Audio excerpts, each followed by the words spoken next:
Well, this is the latest in a series of deadly bomb blasts in Kenya. CGTN's Clementine Logan looks back at some of them, mostly involving security officers.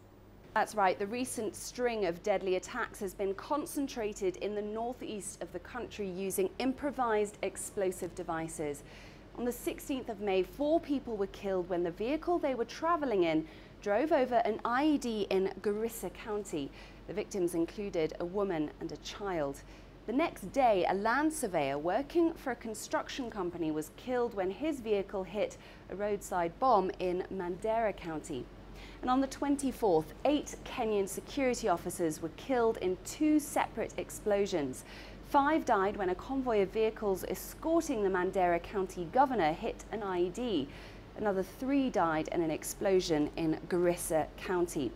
The attack came a day after the Inspector General of Police warned that members of Al-Shabaab had entered Kenya and were planning attacks. And on the 31st of May, 5 security personnel were killed when their vehicle hit an IED in Lamu County. Worrying developments indeed. Back to you.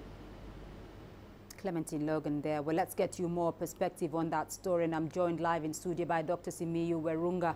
He's the director of the Center for Security and Strategic Studies and Diplomacy at KCA University. Thank you for joining us on Africa Live. Now, the Kenyan attacks, though, the government says that this is the responsibility of Al-Shabaab. They seem to be the prime suspects here. Is there clear evidence, though, that this is really an Al-Shabaab grouping threat?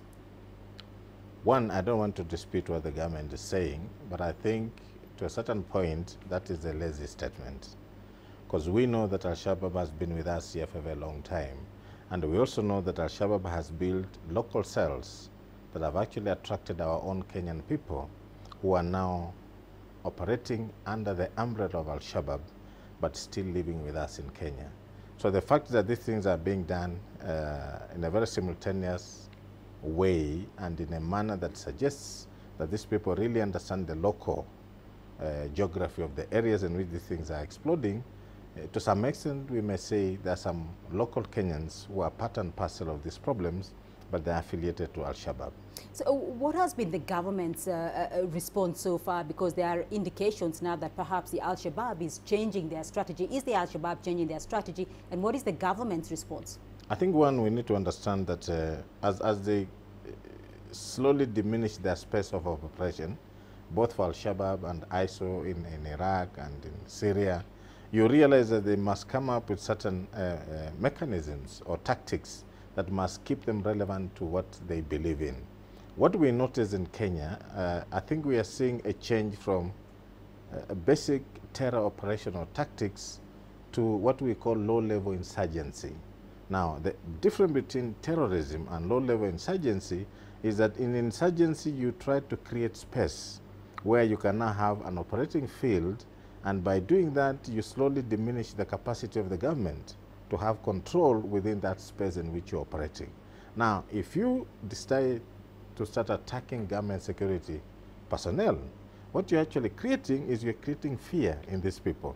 And therefore, the capacity for the government to operate using our Kenyan police might be difficult for some moment unless they decide to bring in the military, which is basically trained to deal with this kind of low-level insurgency. Right. So, yes. So I do want to come back to your answer, though, and also ask, are we seeing then a diminished strategy or a diminished Al-Shabaab or Al-Shabaab operations in Kenya at this point? One, we need to ask ourselves, where are they getting these things? So we must believe that there's a source where they're getting these IEDs. Number 2, we need to ask ourselves, do they have the capacity to manufacture what they are doing? And if they have the capacity to manufacture what they are doing, then we must go and understand where the source is, where the materials are coming from. What I want to say is I'm seeing Al-Shabaab changing tactics from basic terror tactics to low-level insurgency. What it means in low-level insurgency is attacking directly government security organs. Right. Now, when you attack government security organs, what you are trying to do is to create space for yourself. Now, in our language, we can call that distant decay, where the government is forced to shrink inwards, create space where Al-Shabaab can operate without much hindrance, and in the process have a base to plan, to attack, and to retreat to. So as a country, I think we need to start looking at it. Are we moving from basic terror tactics and into low-level insurgency, or are they trying to combine both? But the end game of this is to ensure that the government security organs do not have the capacity and the morality, and what do you call it? The will to go and operate in these places because of the fear of what is happening. Very briefly, though, Kenya is going into an election in August of this year. What impact will this all have on Kenya's elections? Yes, the population that lives within those areas will not have the confidence to take themselves to voting centers, because if they can attack security personnel, then what stops them from attacking polling centers? So yes, as a country, we also need to understand and look at how we must minimize this before we get into the elections.